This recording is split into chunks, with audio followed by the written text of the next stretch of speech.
I just want to ask you about this story that I spoke about a moment ago. The Wall Street Journal has said that Joe Biden denying its arms, denying bombs to Israel is basically an invitation to Israel's enemies like Iran to take advantage, not only in hostage talks, but also on the battlefield. What do you think about this?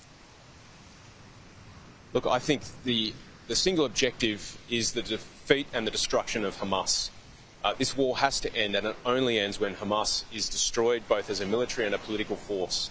And if that's the objective, then Israel and its allies must be doing everything they can to reach that objective so this war can end and we can enter into negotiations for a peaceful settlement.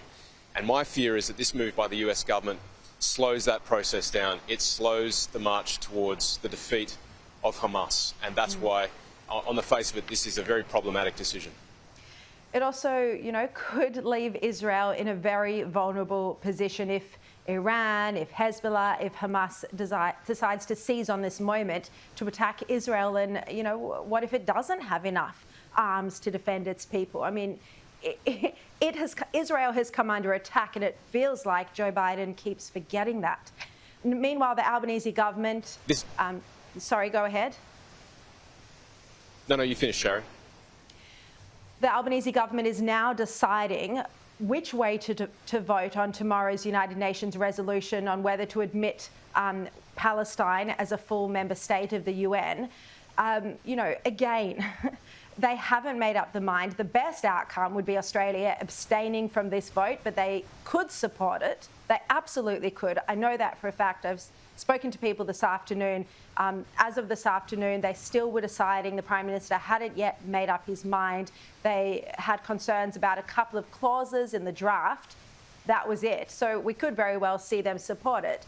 But, again, this would be rewarding Hamas for the terror attack, for the slaughter of entire families, for the rape and execution of young women. What do you think?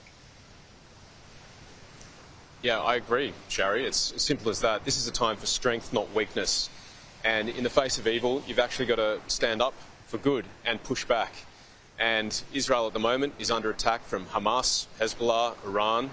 And if we show weakness here, if the free world shows weakness here, it only emboldens them and incentivizes them to do more of this evil terrorism. So it's pretty clear, and I think every vote that we cast in the UN, every decision we make must be about defeating Hamas and terrorism and upholding other democratic allies like Israel.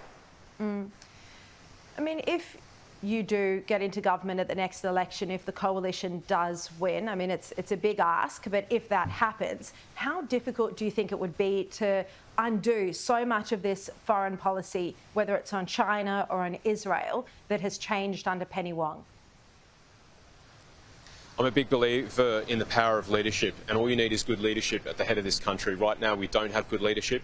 Under Peter Dutton, I'm sure we will, and I'll be doing everything I can as a member of his cabinet if we win government to right the course and to make decisions that are in the interests of our country, the free world and our allies.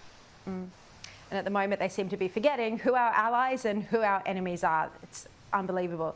Andrew Hastie, thank you very much. I think they're captive. Yes, Sharri, thank you. No, go ahead. Do you think they're captive?